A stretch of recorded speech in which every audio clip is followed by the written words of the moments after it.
नमस्कार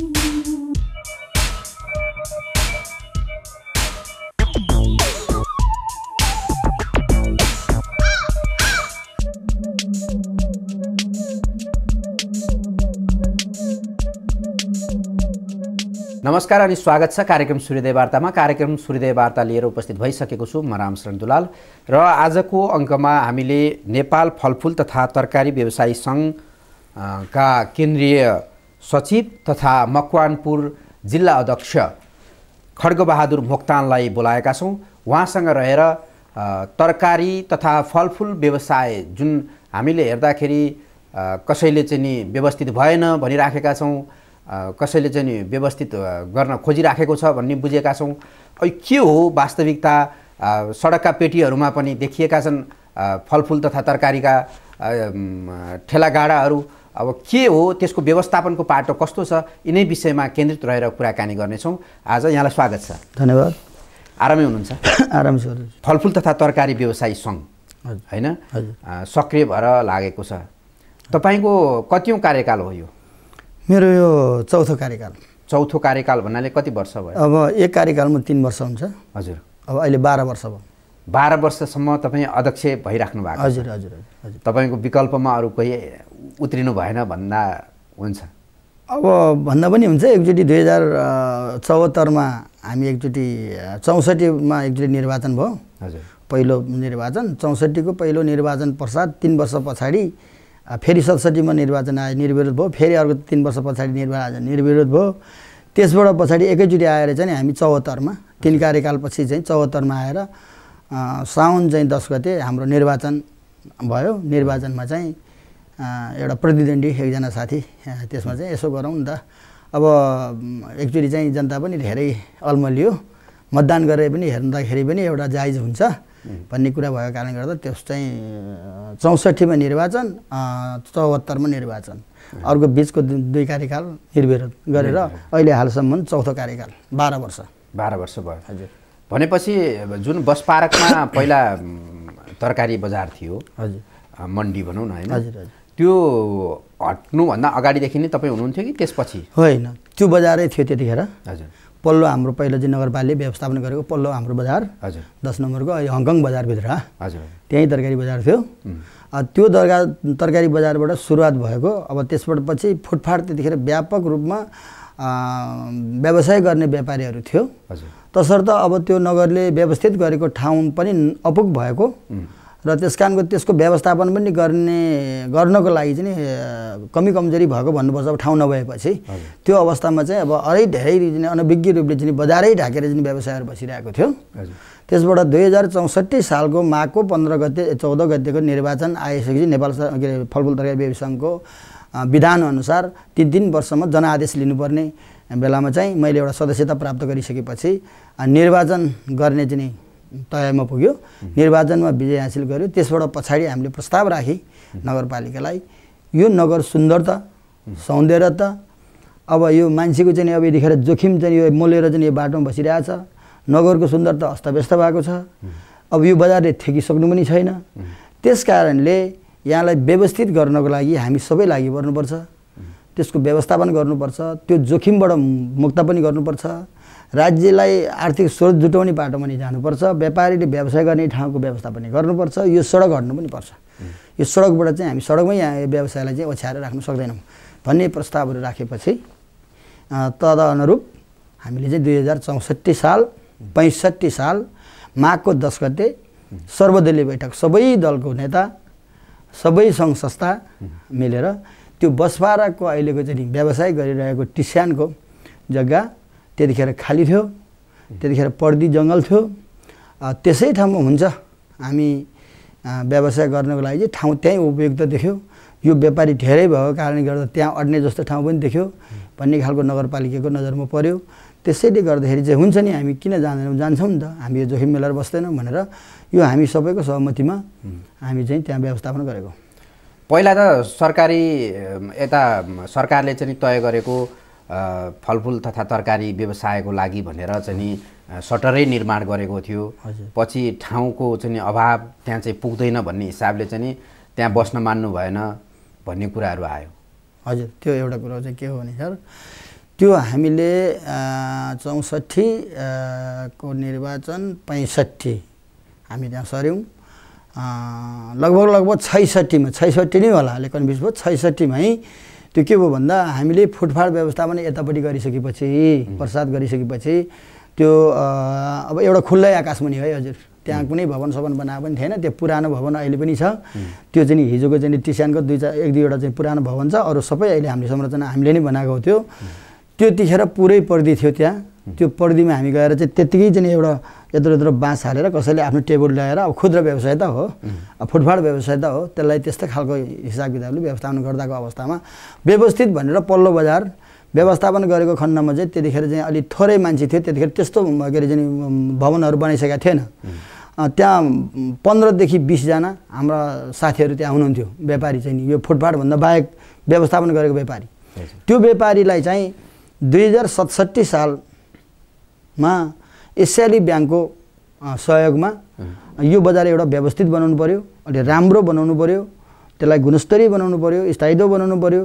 त्यस कारणले त्यो योजना चाहिँ आइसकेपछि हामी चाहिँ आफ्नो ठाउँमा आएको विकासलाई हामी किन चाहिँ अवरोध गराउँ त, किन बनाउन नदिउँ त। त्यस कारणले साउनकै दिन भए पनि तपाईँहरूले यो ठाउँ छोडिदिनु पर्यो। हिजोले तपाईँले फुटफाट व्यवस्थापन गरेको ठाउँमा व्यापारी एकै ठाउँमा गएर बस्नु पर्यो भने चाहिँ नगरपालिकाले हामीलाई प्रस्ताव गरेपछि हामीहरू विकासको लागि हामी विकास विरोधी होइन, हामी जनविरोधी होइन, हामी नगर विरोधी होइन। हाम्रो नगर, हाम्रो सहर, हाम्रो जुन प्रतिनिधि हामीले के हामी सबैको लागि चाहिँ उहाँले राख्नुभएको प्रस्ताव अस्वीकार हामी किन गर्ने भनेर चाहिँ हामी साउनकै दिनमा त्यो झरी मुसुलीधारकै बेलामा चाहिँ हामीले उहाँलाई छोडिदिएर त्यो चाहिँ विकास निर्माण अगाडि बढ्नुभयो। त्यसैको तत्पत त्यो व्यापारीहरू सबै त्यो हिजो चाहिँ खाली फुटफाटमै त्यो हामीलाई पाएको फुटफाटमै जानुभयो। त्यहाँ लगेर हामीले एडजस्ट गराएपछि जग्गा जमिन तपाईँलाई दिइहाले सधैँ हामीले जो जस्तो पुरानो भवन एक दुईवटा त्यहाँ छँदैछ, त्यो केही 5-7 जना 10-20 जना अड्ने ठाउँ छँदैछ। अब अरू साथीहरूले चाहिँ आफैले व्यवस्थापन गर्नुहोस्, आफैले व्यवस्थापन गर्नुहोस्। हामी जुन व्यवस्थापन भइसकेपछि तपाईँहरूलाई त्यो ठाउँमा हामी पठाउँला। त्यो जताबाट पहिला आउने साथीहरूको नाम डट्टा समेत टिपेर त्यो लगतकै आधारमा तपाईँहरूलाई व्यवस्थापन गर्छु भनेपछि हामीले विकास रोक्ने कुरो भएन। उहाँहरू लिएर आएर सँगै राख्यौँ। हामी चाहिँ एकीकृत भयौँ, एकै ठाउँमा भयौँ। फुटपाथ पनि भयौँ, त्यो मिनी मार्केट पनि भयो, खुद्रा मार्केट पनि भयो, त्यो होलसेल मार्केट पनि भयो, एकै ठाउँ भयो। हामी आफैले व्यवस्थापन गऱ्यौँ। जमिन उहाँहरूले दिनुभयो, व्यवस्थापन गऱ्यौँ। पुरानो जति बनाउन नसक्ने चाहिँ हिजोको पुरानो भवनमा अहिले पनि त्यो पुरानो भवन छँदैछ, बजार भत्किया पनि छैन।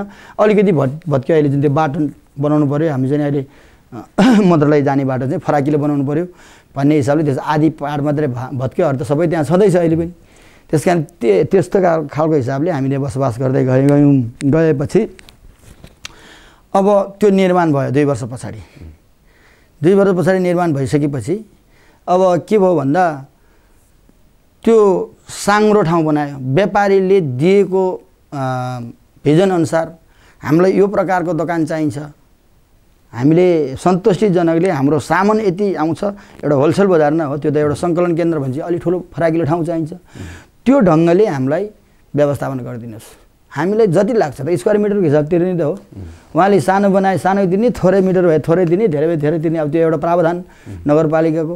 अनि हाम्रो व्यापारीहरूले चाहिँ हामीलाई यति भए यतिको चाहिन्छ, 15 बाई 15 को चाहिन्छ होइन, 12 बाई 15 भयो भने हामीलाई सम्भावना भनेर भनेपछि उहाँहरूले एकदम सानो बनाउनु भयो।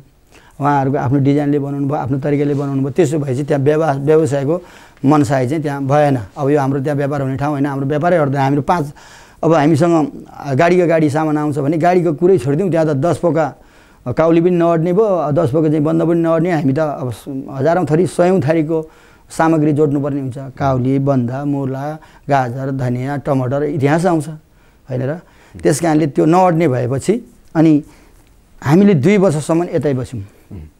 त्यो अलपत्रै रूपमा बस्यो, त्यो हामीले अन्यथा भन्न मिल्दैन। हाम्रै परिभाषामा हामीले बनाएको अनुसार हामी जस्तो उहाँहरूले निर्माण गर्नुहुन्छ त्यस्तैमा बस्दाखेरि हाम्रो व्यवसाय गर्ने थलो हाम्रो मन मर्यो। त्यसबाट पछि हामीलाई त्यो ठाउँको अभाव हुने भयो। त्यसले गर्दा त्यतिखेर अब असहज ढङ्गमा अलिकति बजार पनि यता डेभलप भइसकेको थिएन, अलिक कमै मात्रामा बजार चल्थ्यो। सबै व्यापारी एकै ठाउँ भएपछि के भयो भन्दा हिजो चल्दैन भन्ने कुरा आएको थियो। त्यहाँ पुगेपछि त्यहाँभन्दा अलिक फराकिलो ठाउँ हामीले खाली भयो नि त, जहाँ पनि त्यहाँ आफ्नो स्टलमा नअट्यो भने बाहिर खुल्ला ठाउँमा राखेर पनि बेच्न पायो। त्यहाँ त त्यस्तो ठाउँ छैन। त्यस कारणले अब हामी व्यापारीको नगरको कर यहाँ गए नि तिर्ने हो, त्यहाँ गए तिर्ने, उहाँले बनाएको नियम नीतिमा हामी चल्ने हो। त्यस कारणले अब यो पनि नगरले व्यवस्था दिएकै हो, हामी कसरी गरेर आएको होइन, उहाँले जाँच भनेर पठाएको, निर्णय गरेर पठाएको हो। अब हामी त्यहाँ जाँदा पनि त्यही नगरको, यहाँ जाँदा नगरको हो भने त्यो चाहिँ नि अलि राम्रो ढङ्गले अझ प्रस्तुत हुने राम्रो किसिमको बजार व्यवस्थापन गरियोस् र हामी यसमै। अब यो चाहिँ कहिले व्यवस्थित बजार हुन्छ त, तरकारी बजार? अब हामीले भन्नुपर्दाको अवस्थामा दुलाल सर, यो आज होइन, मानव सृष्टि भएको दिनदेखि नै हाम्रो खाने जिन्दगी, लाउने जिन्दगी, हामी एउटा खाद्य पदार्थ बिना हामी बाँच्न सक्दैनौँ। हाम्रो जीवन भनेकै खाने शैलीमा हाम्रो भर पर्छ। हाम्रो जीवन कस्तो बनाउने होइन र सर? तसर्थ मैले भन्नुपर्दा त सरकारलाई के भन्छु भने, हामीलाई उत्पादन सेक्टर र बिक्री केन्द्र त्यो चाहिँ एउटा सुन्दरशाली ठाउँ, किसानलाई पनि सही उत्पादन हुने बाली व्यवस्था यो गर्नुपर्छ है भनेर तालिम प्राप्त दिनु पर्यो। यो बालुवा जग्गामा यस्तो खालको सामान फलाउनु पर्यो। अब कृषि विज्ञहरू त छ नि त हाम्रो, छैन? बिउ बिजन वितरण दुनियाँ छ, हरेक छ। यो समय अनुकूल यो फलाउनु पर्यो, यो समयमा यो फलाएर यसको खालको चाहिँ मूल्य पाउँछ भन्नु पर्यो। त्यसको जानकारी लिनुपर्छ भने व्यापारले लिन आयो भने हामी सबै जानकारी गराउँछौँ। माघमा के बिक्छ, भदौमा के बिक्छ, साउनमा के बिक्छ, त्यो हामीलाई थाहा छ। उत्पादन गर्नलाई त उत्पादन गर्ने कुन चाहिँ बढी उत्पादन हुन्छ र त्यसले मलाई चाहिँ मूल्य पाउँछ भन्ने मात्रै उहाँलाई सोच हुन्छ। तर यो समयमा यो बिक्री हुन्छ भन्ने उहाँलाई जानकारी छैन। हामीलाई प्रष्ट थाहा हुन्छ, हामीलाई किनभने हामीलाई हामी बजारमा गएर व्यवसाय गरेछ। अब त्यो कस्टमरले के खोज्छ त, कुन समय भनेर अब हामीलाई जानकारी हुन्छ। त्यस कारणले हाम्रो भनाइ चाहिँ के हो भने, हाम्रो भान्सा, हाम्रो जिन्दगी, खानपान भनेको हाम्रो जिन्दगी होइन सर? त्यस्तो चिजलाई चाहिँ एकदम नै व्यवस्थित ढङ्गले, स्थायी ढङ्गले, त्यो कहिले पनि हाम्रो हाम्रो चाहिँ भान्सालाई चाहिँ जताभावी गरेर चाहिँ फोहोर मैला गऱ्यौँ भने, हामी जति सुगर भएर भएपछि पनि भान्सा नै हाम्रो जुठो छ भने हामी कसरी चाहिँ आफ्नो स्वास्थ्य बनाउन सक्छौँ।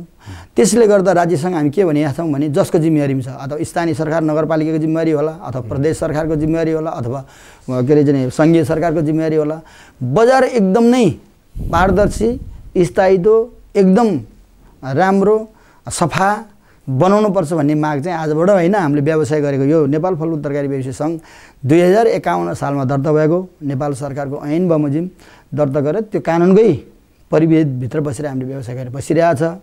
तसर्थ हामीले कुनै अन्यथा आफ्नो स्वरूपले आफ्नो खुसीले गरे होइन, त्यो कानुनकै प्रविधि भएर बसेपछि त्यो व्यवस्थापन गर्ने जिम्मेवारी त जसकोमा छ, स्थानीय नगरपालिकामा होला अथवा अहिले पो प्रदेश भयो, त्यतिखेर प्रदेश थिएन होला, जसको जिम्मेवारीमा त त्यसले चाहिँ व्यवस्थित ढङ्गले, एकदम स्थायित्व ढङ्गले, पारदर्शी ढङ्गले, राम्रो किसानले मेरो तरकारी बजार भनेर अनुभूति गर्न सक्ने, उपभोक्ताले मैले किन्ने मेरो बजार भनेर अनुभव गर्न सक्ने, व्यापारीले मैले व्यापार गर्ने ठाउँ सफा चाहिन्छ, सुग्घर चाहिन्छ भन्ने अनुभूति हुने ठाउँ, राज्यले मैले जाइ ठाउँमा दिएछ राम्रो कर उठाउनुपर्छ भन्ने व्यवस्थापनको ठाउँ, त्यस्तो ठाउँ चाहिँ आवश्यकता छ जस्तो मलाई लाग्छ। अब यहाँले भन्नुभयो अहिले भर्खरै कृषकका कुराहरू आए होइन, व्यापारीका कुराहरू आए। यो जहिले पनि एउटा चाहिँ आरोप लागिरहेछ कि व्यापारीहरू, बिचौलियाहरू को मारमा किसान पनि परेका छन् अनि व्यापारीहरू पनि छन् भनिन्छ। यो साँच्चीकै बिचौलियाहरूले चाहिँ त्यस्तो भूमिका निर्वाह गर्छन् यो तरकारीहरूमा, फलफुल तरकारीमा?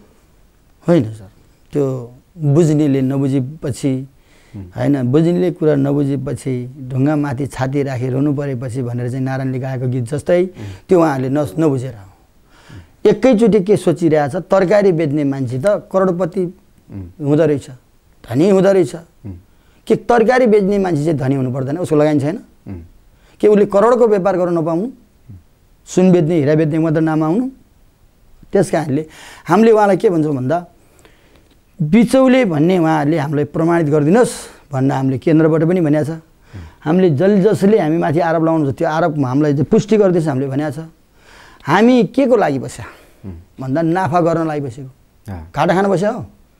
घाटा खानलाई त्यो के अरे चाहिँ नगरको कर तिरेर, नगरको चाहिँ नगरले लगाएको नियम नीति चाहिँ राज्यले लगाएको नियम नीति बसेर कसैले चाहिँ त्यतिकै फेरि व्यापार गर्छ?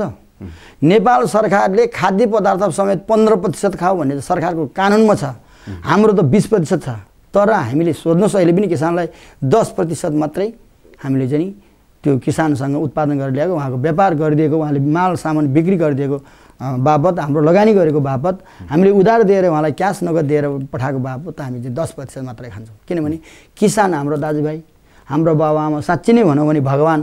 उहाँले उत्पादन गरेन भने हामी यहाँ चाहिँ यस्तो चाहिँ बनेर व्यापारी भन्नु पनि पाउँदैन, मैले खान पाउँछु भन्नु पनि पाउँदैन, पाइन्छ। त्यस कारणले त्यस्ता चिज हो भन्ने मैले सोचेर हामी यसो गरौँ, हामी भाइ मिलौँ, हामीले उहाँको लागि पनि सहजीकरण गरौँ, आफ्नो चाहिँ लगानीको चाहिँ 2-4 पैसा मुनाफा पनि राखौँ, राज्यको कर पनि तिरौँ भन्न हामीले मात्रै 10% हाम्रो प्रत्येक व्यापारीको तपाईँले बिलमा हेर्न सक्नुहुन्छ 10% मात्रै काटेर हामीले पठाएको हुन्छ। त्यस कारणले उहाँको सामान बिकेन, सामान बिक्यो 10% काटेर पठाउँछौँ। सामान बिकेन, गाडीको भाडा 10,000 लाग्छ कि 8,000 हामी त्यो दिएर पठाउँछौँ। केही सिप लागेन, कसरी हुन्छ सक्दो प्राण भुक्तो दिएर उसको सामान बिक्री गर्नै पर्छ भन्ने हामी त्यहाँ बसेका हुन्छ। उहाँको सामान नबिकेन मेरो कमिसन आउँदैन। जब उहाँले वार्षिक 1 वर्षमा चाहिँ 1 गाडी चाहिँ अथवा 15 टन चाहिँ काउली उसले उत्पादन गर्नुभयो एकछिनको लागि है उदाहरण। अब त्यो 15 टन काउली यहाँ ल्याएर चाहिँ सबै कुहियो भने ऊ त जाज डुबेन, उसको त वार्षिक नै गएपछि उसको परिवार के खाने, कसरी बाँध्ने, फेरि आगौँ खेती कसरी गर्ने, त्यसमा त हामीले सहजीकरण गर्नु परेन। अब सकभर 79% चाहिँ हामी त्यो बिक्रीमै कहाँ पठाएर हुन्छ कि जनकपुर पठाएर हुन्छ कि विराटनगर पठाएर हुन्छ कि इन्डिया पठाएर हुन्छ कि अब हामी कहाँबाट नगदी क्यास भनेको हुँदै हुँदैन, खालि जम्मै उधार लेख्ने हो। तरकारीवालाको आसामी 4.5 करोड भन्यो भने त्यो एक मुठा साग बेच्ने जग्गाको 4.5 करोड स्वाभाविक हो फेरि भन्ने पनि। हामीले त्यतिसम्म लगानी गरेका छ त्यहाँ, घर जग्गा ब्याङ्कमा राखेर ऋण झेकेर फाइनेन्स गरेर हरेक गरेर किसानको 1 रुपियाँ पनि बाँकी राख्दैन। हाम्रो नेपाल फल तरकारी व्यवसायले के भनेछ भने हाम्रो व्यापारी व्यवसायभित्र आबद्ध रहेर हाम्रो व्यापारीले व्यापार गर्न बसेको व्यापारीले किसानको पैसा कसैले पनि मारेको नतिरेको भयो भने यो संस्थाको बदनाम भयो भने आफ्नो व्यक्तिको बदनाम भयो भने यो व्यवसाय चाहिँ यहाँ अड्नु सक्दैन। तपाईँ कति गर्न सक्छ त्यति गर्नु, सकेन भने छोडेर जानुहोस् भनेर हामीले त्यस्ता खालको चाहिँ अभिव्यक्तिहरू दिएर उहाँहरूलाई हामी त्यही गरेका छ। अहिलेसम्म कुनै पनि किसानको पैसा कसैले खाएको छ भन्ने थाहा छ, दिएनन् भन्ने खालको त्यस्तो गुनासो छ भने हामीले उहाँहरूले यो संस्थामा उजुरी गर्न सक्नुहुन्छ। तपाईँको फलाना व्यापारीले यदि खानुभयो, कसैले अहिले पनि हाम्रो चाहिँ किसानहरूले अहिले हेरिरहनु भयो यो टेलिभिजन, त्यो कसैको त्यस्तो मार्छ भने यो संस्थामा निवेदन उहाँको प्रमाणसहितको निवेदन जान्छ, आरोपको निवेदन हुँदैन। यो मितिमा यदि काउली भन्दा के ल्याएको, किन दिएन पैसा, अब त्यो दिन्छु भन्दै झक्याएर साह्रै नै आपत्ति नै भएर नदिएको हो कि अथवा दिनै नपर्ने हो कि त्यो चाहिँ पुष्टि गरेर हामीसँग ल्याउनुपर्छ। त्यो उहाँको पैसा उठाइदिने जिम्मेवारी हाम्रो संस्थाको छ। भनेपछि अहिले पछिल्लो समय किसानको चाहिँ नि डाइरेक्ट तपाईँहरूबाट आइपुग्छ, हामी कहाँ आइपुग्छ होलसेलमा, त्यसपछि त्यसलाई चाहिँ रिटेलमा चाहिँ जान्छ। अनि हामीले चाहिँ त्यसबाट पनि हामीले चाहिँ त्यसबाट पछाडि जस्तो जनकपुर पठाउँछौँ, विराटनगर पठाउँछौँ। अब कहाँ अभाव छ, अब यहाँ यहीँ नै खपत हुने भयो, यहीँ नै भयो, यहाँ त कुनै खपत हुँदैन, यहाँ मात्रै 10% हुन्छ। एउटा पर्व नेपालीको महान चाड भन्ने पहिलो चाड आउँछ, दोस्रो तिहार भन्ने आउँछ, तेस्रो हाम्रो चाहिँ छठ भन्ने आउँछ, चौथो हाम्रो चाहिँ लोसार के हो लोसारहरू आफ्नो त्यो परिभाषभित्र छ। अब अर्को एउटा चाहिँ साझा रूपमा मनाउने हामी चाहिँ हाम्रो एकादशी ठुलो एकादशी आउँछ, त्यसबाट पछि माघे सङ्क्रान्ति आउँछ होइन र त्यसबाट हिउँदो अब हाम्रो चाहिँ चाड हिउँदो भएपछि सिद्धि अब बर्खा लागि साउन सङ्क्रान्तिबाट अर्को सुरु हुन्छ होइन र सर। त्यस कारणले एवं रूपले सञ्चालन गर्दै आउँदा यहाँ खपत कति हुन्छ भने 10%। दसैँ तिहारको जस्तो हामीलाई खर्चको अभाव हुने बेलामा हामीलाई बढी खर्च गर्नुपर्ने बेलामा 20% खपत भयो भने अन्य दिन 10% भन्दा बढी खपत हुँदैन। अब त्यो निर्यातै हुनुपर्छ। अब निर्यात हुँदा के हुन्छ भन्दा उसकै देशमा उत्पादन गरेको छ, उसकै ठाउँमा उत्पादन गरेको छ भने त निर्यात भएन हो न सर। त्यस कारणले त्यसको बिक्रीमा एकदम नै हाम्रो कम आउँछ, बिक्री गर्न सक्दैन। अहिलेकै अवस्थामा भन्ने हो भने अब काउली अहिले 15 रुपियाँ किलो, 15 रुपियाँ किलो काउली आज बिक्री गर्दैछ। अझ त्यो बिक्री भएको छैन, किनभने अब यो असार साउनको बेला भए बर्सातको बेला हुन्थ्यो, तराई डुबानमा पर्थ्यो, चाहे भारतको चाहिँ हाम्रो ठाउँबाट जाने ठाउँहरू डुबानमा पर्थ्यो। अब हाम्रै चाहिँ नेपालकै चाहिँ सर्लाही, बाह्र, रौटा यस्तो सबै डुबानमा पर्थ्यो। अब जुन काउली बन्द भनेको हाम्रो लेखमा चाहिँ अब यो हाम्रो भौगोलिक क्षेत्र डाँडा काँडा भएको कारणले गर्दा हामीहरू नेपालीहरूले आकाशे भरमै बढी खेती गर्नुपर्ने बेला पनि त्यस्तो भएको, 6 महिना बर्खा लाग्ने, 6 महिना हिउँदो लाग्ने हाम्रो जुन बर्सात भएको कारणले गर्दा त्यो बेलामा चाहिँ यति राम्रो उत्पादन पनि गर्न सक्ने अनि त्यहाँबाट बिक्री पनि गर्न सक्ने। बिक्री गर्दै उहाँहरूले चाहिँ उहाँहरूलाई अभाव हुन्छ त्यति लिन आउनुहुन्छ असार साउनमा। अहिले कुनै पनि आउँदैन, उहाँहरूको खेत खाली भइसकेको छ, उहाँहरूले काउली तेल लाउनुहुन्छ, बन्द तेल आउँछ, अझ यतैपट्टि हेर्न बेचिदिने हो भन्ने खालको कुरो आउँछ, उताबाट यता ल्याउनुहुन्छ। त्यसले यताबाट पनि पहिला हिउँदो लागेपछि हाम्रो नेपालीहरूले खेती गर्न जाने थिएन। उही बर्खाकै पानी पर्ने मौसम मात्रै गरौँ है भन्ने खालको कुरा आउँथ्यो। त्यो पनि कसरी भन्नुहुन्छ भने हाम्रो जमिन खेत छ भने हामी धानै रोप्छौँ होइन सर, अनि हामी डाँडामा हाम्रो चाहिँ पानी भएको ठाउँ रहन्छ भने त्यहाँ हामी कोदो रोप्छौँ।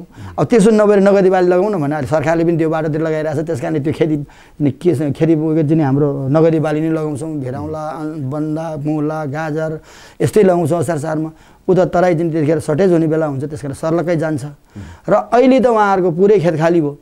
यति जाँगरीले हुन्छ फेरि तराईको मान्छेहरू, उहाँहरूको डाँडा काँडा छैन, सबैसम्म जमिन हो।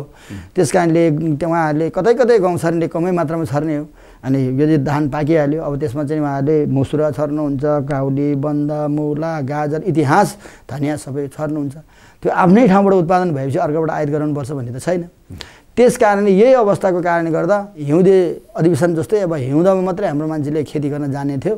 अहिले चाहिँ के भयो भन्दा हामीले बर्खा मात्रै किन गर्नुपर्ने छ, खाली भएपछि हिउँदमा पनि त गर्नुपर्ने छ नि भन्ने हाम्रो चाहिँ किसानहरूको मानसिकता भएको र सरकारले पनि हामी कृषि प्रधान देशमै निर्भर त भएको मान्छे, कृषि सम्बन्धी नै अब सरकारले लगानी पनि बढी गरेको छ, तालिमहरू पनि दिने गरेछ, त्यसमा विभिन्न चाहिँ नौलो चौलो बिउ बिजनहरू पनि ल्याउने गरेछ। तर उहाँले बेच्ने ठाउँ कहाँ, मेरो बेच्ने ठाउँ कहाँ भनेर किसानले नसोध्ने। उत्पादनको लागि यहाँले तालिम दिनुभयो, मैले उत्पादन गरेँ ल 6 महिना मेरो बाउको पालामा लाग्ने समयलाई अहिले 3 महिनामै उत्पादन हुने हजुरले मलाई ल्याउनु भयो, बिउ बिजन पनि ल्याउनु भयो, तालिम पनि दिनुभयो, त्यो धन्यवाद। तर मेरो बेच्ने ठाउँ कहाँ भनेर उहाँले सोध्नुहुन्न। र हाम्रो भनाइ चाहिँ के थियो भने बजार उचित ठाउँमा हुनु पऱ्यो, व्यवस्थित हुनु पऱ्यो। उहाँ किसानले सट्ट ल्याउनु बित्तिकै मेरो बजार भन्ने हुनु पऱ्यो। कृषि प्रधान देशको अवधारणा अनुसारको बजार हुनु पऱ्यो। साँच्ची नै भन्यो भने हाम्रो नाम बिचौली बनाएर गर्ने उहाँहरूको दोष दिने काम भन्दा पनि कृषि प्रधान देशको ऐनलाई उहाँले हेर्ने हो भने सिधै किसानलाई बजार बनाएर दिनुपर्छ होला। व्यवसाय गर्ने किसान होला। मलाई एउटा चाहिँ त्यहाँको व्यापारी मन परेछ, म हिजोदेखि चाहिँ पुर्खादेखि नै हाम्रो कृषिमा बसेको मान्छे हो, हामीले अहिले उत्पादन गरेछ, आजसम्म उहाँसँगै कारोबार गरेर मेरो चाहिँ नगदी नोट आएको छ, इमान्दारी भएको छ, म उहाँलाई नै दिन्छु भने पनि कसैले रोक्नु पाइँदैन। होइन मेरो बजार त्यहाँ बनाइदिएको छ सरकारले, मेरो बजारमा गएर बेच्छु भने त निर्वाध ढुक्कै रूपले बेच्नु पाइन्छ। अब बजार कहीँ व्यवस्था नगरिदिने अनि हाम्रै व्यवसायहरूले कर जबत ल्याइदिने, विभिन्न किसिमका आर्बहरू खेपेर गरिरहनु पऱ्यो भने अब यस्तै अवस्था हुने, यस्तै भएको छ। अब एउटा चाहिँ नि विडम्बना पनि छ होइन, नेपालमा जति सोचेको जस्तो पनि हुँदैन, नियम कानुनहरू छन् तर त्यो कार्यान्वयनमा आउँदैन। कतिले चासो दिन्छन्, कतिले दिँदैनन् निकायमा बसेका मान्छेहरूले। त्यो भएपछि समस्याहरू चाहिँ नि धेरै आउँछन्। अब हाम्रो मकवानपुरमा खास गरी तपाईँको हेटौँडा बजार ग्रिन सिटी भनेर चिनिएको छ, सफा नगरीको उपाधि पनि पाएको छ। तर फाटफुट जुन पसलहरू छन् फुटपाथका, ती पसलहरूले चाहिँ कहिलेकाहीँ चाहिँ नि त्यो स्वरूपमा चाहिँ अलिकति दाग लगा हो कि जस्तो पनि फिल हुन्छ। त्यसको व्यवस्थापनमा चाहिँ नगरपालिका, तपाईँहरू फलफुल तथा तरकारी व्यवसायीहरूको भूमिका चाहिँ कस्तो रह्यो त? हामीले त उहाँहरूलाई 2065 सालको अस्थायी, हालसम्म अस्थायी नै छ, त्यहाँ थाहै भएको छैन, त्यहाँबाट हामी हट्नुपर्छ उहाँले भनिरहनु भएको छ। त्यस कारणले हामी ती पुरानो संरचनामा, ती हामीले आफैले बनाएको संरचनामा अहिले हामीले बनाएर व्यवस्थापन गरेर बसिरहेको छ। आफ्नो दुखम सुखम जस्तो छ त्यसरी चलिरहेको छ। तसर्थ हामीले यहाँ भन्दै जाँदा त्यो 2065मै व्यवस्थापन गर्ने बेलामा फुटपाथ नियन्त्रण बन्द, हामीबाट त्यसको सहयोगी छैन। हाम्रो व्यापारीले कानुनलाई उल्लङ्घन गरेर लगेको व्यवसाय गरेको खण्डमा नगर प्रहरी छ, नगरको कानुन छ, नगरको नियम छ, नगरले नियम लगाऊ। त्यो व्यवसाय चाहिँ कस्तो खालको व्यवसाय हो त? व्यवसाय गर्नले चाहेको भए, व्यवसाय मैले नगरिकन म नबाँच्ने भए उसको ठाउँको व्यवस्था त गरिदिनु पऱ्यो, त्यति घटाएर त भएन। तर त्यहाँ हामी कहाँ भएकै व्यवसाय, हिजो उहाँहरूले पठाएको व्यवसाय फर्केर त्यहाँ कुनै पनि व्यापार गर्न आएको छैन। अहिले नयाँ व्यापारी जन्मेर आउनुभयो भने त त्यसको जिम्मेवारी त हाम्रो होइन, हामीले त भनिरहेका छौँ त। त्यो मार्दा त्यसमा भूमिका त अलिकति भूमिका हामीले छ, व्यवसायी सङ्घको पनि हुन्छ। हामीले त उहाँहरूलाई भनेको छ त्यो भूमिका नभएको भए हाम्रो व्यापारीलाई समुद्र लिएर जाँदा के कारणले समुद्र लिएर गयो, के सामानले मेरो सामान लुटेर गयो हामी भन्थ्यौँ नि त। उसले अन्याय गरेको छ, अन्यायको भागीदार हुनुपर्छ। त्यसबाट मैले के गर्नुपर्छ भने उसले सोच्नुपर्छ, यसको ठाउँको व्यवस्थापन गर्नुपर्छ भने त हामीले त भनिरहेकै छ। र त्यस कारणले अहिले पनि चाहिँ नगरपालिकाहरूले लिएर जाने काम नगर प्रहरीबाट हुने कामहरू उहाँहरूले उठाउने धपाउने यहाँ हुँदैन भन्ने कामहरू त भइरहेकै छ। अचम्म लाग्छ नि होइन, तपाईँको चाहिँ नि 5 बजेपछि हेर्न जाने हो भने तपाईँको चाहिँ नि खुट्टा राख्ने ठाउँ हुँदैन। ट्राफिक चोक हाम्रो जुन बुद्ध चोक भन्छौँ अहिले, त्यो चोक वरिपरिका त्यहाँ ठाउँमा चाहिँ नि सहज रूपमा हिँड्न सकिँदैन। अहिले पनि त्यो समस्या छ। नगरपालिकाले गरिरहेछु भनेर राखेको छ, तर त्यहाँ खोइ अब के हुन्छ वातावरण। नगर प्रहरी कहिलेकाहीँ उठाउन हिँड्या पनि देखिन्छ, तर त्यो चाहिँ नि भइराखेको छैन। त्यसले चाहिँ नि हाम्रो सुन्दरतालाई पनि अलिकति खलबल्याएको छ, हेटौँडा नगरको सुन्दर। अर्को चाहिँ फलफुल तथा तरकारी व्यवसायी जुन तपाईँ अहिले अध्यक्ष हुनुहुन्छ, त्यो चाहिँ नि तपाईँहरूमाथि पनि दाग लाग्छ नि। त्यसलाई चाहिँ नि निराकरण गर्न नगरपालिकासँग तपाईँहरूको भूमिका चाहिँ कस्तो हुन्छ? अब हाम्रो भूमिका भनेको चाहिँ हामीले अघि नै भन्यौँ 2065-67बाट भएको व्यवसायहरू चाहिँ फर्केर कुनै पनि आउनु भएको छैन। अब नौलो अर्को व्यापारीहरू जन्मेर आउनुभयो होला, त्यहाँ हाम्रो सदस्यता प्राप्त नभएको व्यवसायहरू पनि होला। तिमीले यहाँ गर्नै पाइँदैन भन्ने अधिकार मेरोबाट हुँदैन, तिमी व्यवसाय गर्नु पाइँदैन भन्ने, तर त्यो ठाउँमा चाहिँ गर्नु पाइँदैन हामी भन्न सक्छौँ। जुन अहिले चाहिँ यहाँ त हजुरले बताइरहनु भएको छ, जुन नगर क्षेत्रलाई सुन्दरतालाई चाहिँ उहाँहरूले दूषित बनाइरहनु भएको छ। अब यतिखेर कतिखेर एक्सिडेन्ट भयो भने एकजना माथि चाहिँ गाडी चढ्यो भने 10जनालाई चाहिँ घटना हुने अवस्थामा त्यहाँ परिरहेछ।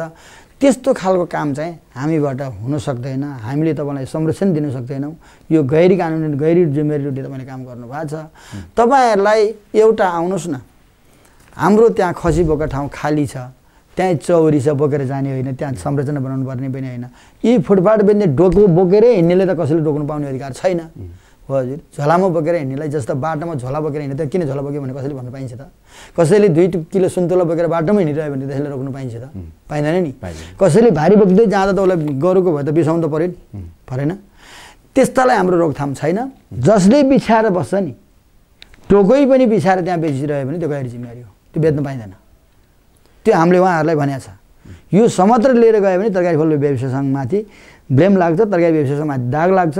त्यो कामको भागीदार, त्यस समस्याको भागीदार तिमी आफै हुनुपर्छ। हाम्रो सदस्य हो भने, हाम्रो सदस्य नै नभइकन सिधै गाउँबाट आएर अब कतै इन्डियातिरबाट आएर कहीँबाट आएर गऱ्यो भने त्यसको निगरानी, त्यसको जिम्मेवारी त्यो कस्तो खालको चाहिँ व्यापारी हो, संस्थासँग आबद्ध भएर गरेको व्यापारी हो कि नगरपालिकासँग चाहिँ कर ट्याक्स तिरेर चाहिँ ठाउँ नपाएर बसेको व्यापारी हो कि ठाउँ दिएर छोडेर आएको व्यापारी हो, त्यो पहिचान चाहिँ अहिले नगरपालिकाले गर्नुपर्छ जस्तो लाग्छ मलाई। अब हामी कार्यक्रमको अन्त्यतिर आइपुग्न लागिसकेका छौँ।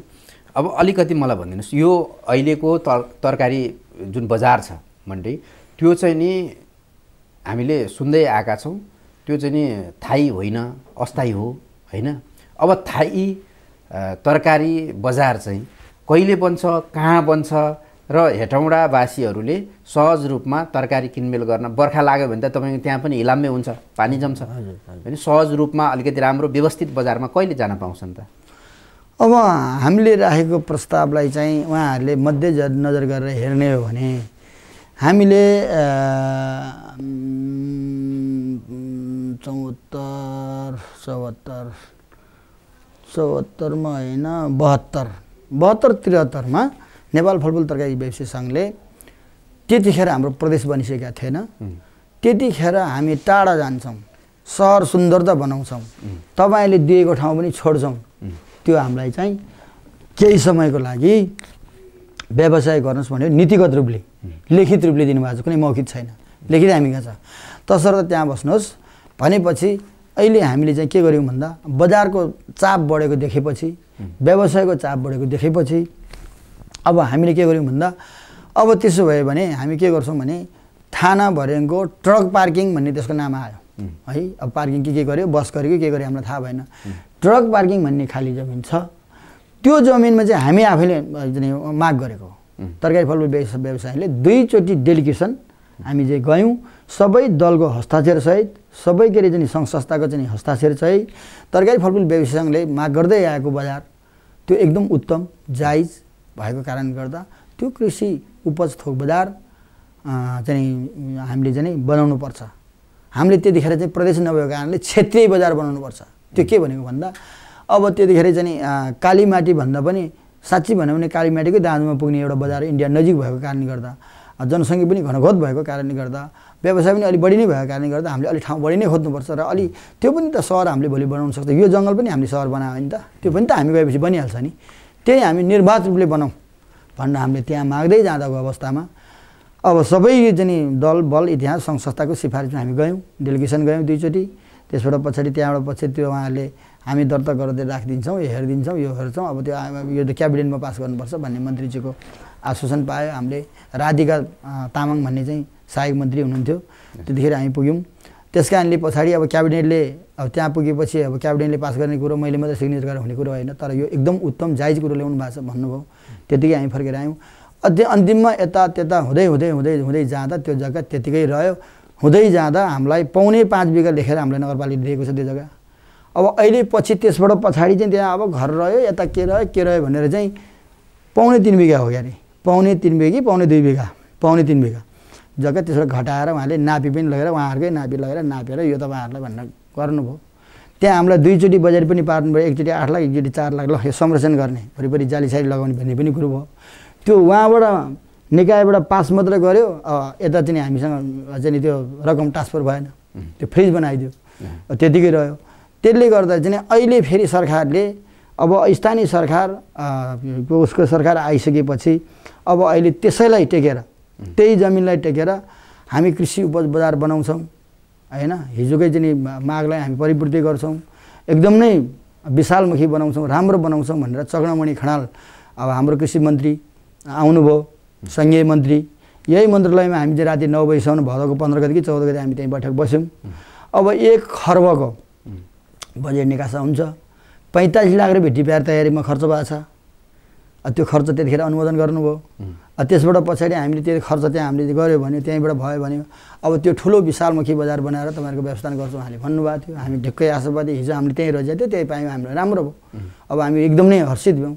अब त्यसबाट पछाडि चाहिँ प्रदेश सरकार गठन भइसकेपछि 1.5 महिना 2 महिना पछाडि 52 करोडमा झऱ्यो। त्यसबाट पछाडि 1.5 महिना पछाडि 42 करोडमा झऱ्यो।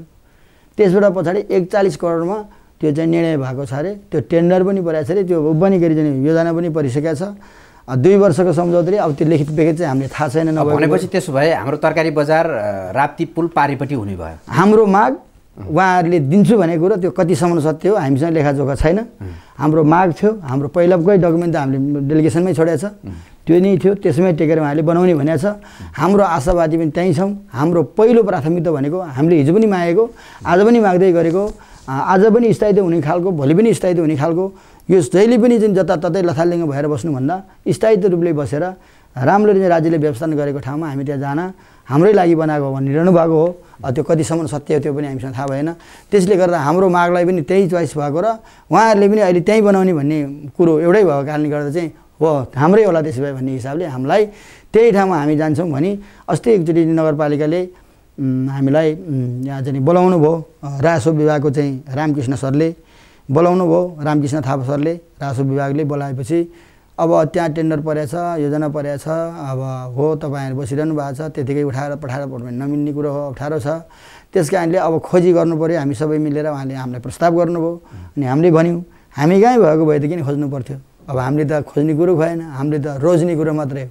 त्यस कारणले हामी कहाँ छ त, हाम्रो नगरको जग्गा कहाँ छ, हामी यत्रो व्यवसाय अड्ने ठाउँ कहाँ छ, त्यो व्यवस्था नगरपालिकाले गर्नु पर्ला। हामी त्यसै त्यहाँ बसेको हो, उहाँहरूले निर्णय गरेर दिएको ठाउँ त्यहाँ बस्या हो। उहाँहरूले जमिन दिनुभएको छ, मात्रै जमिनको मार्सिक 2,35,000 हामी बुझाउँछौँ। 2064 सालदेखि आजसम्म मार्सिक 2,65,000 हामी बुझाउँछौँ, हालसम्म बुझाउँदै आइरहेको हो। त्योभन्दा अगाडि कमै बुझायो होला, अब अहिले त हामीले मार्सिक 2,35,000 बुझाएको छ। उता वार्षिक 2,16,000 बुझाएको छ।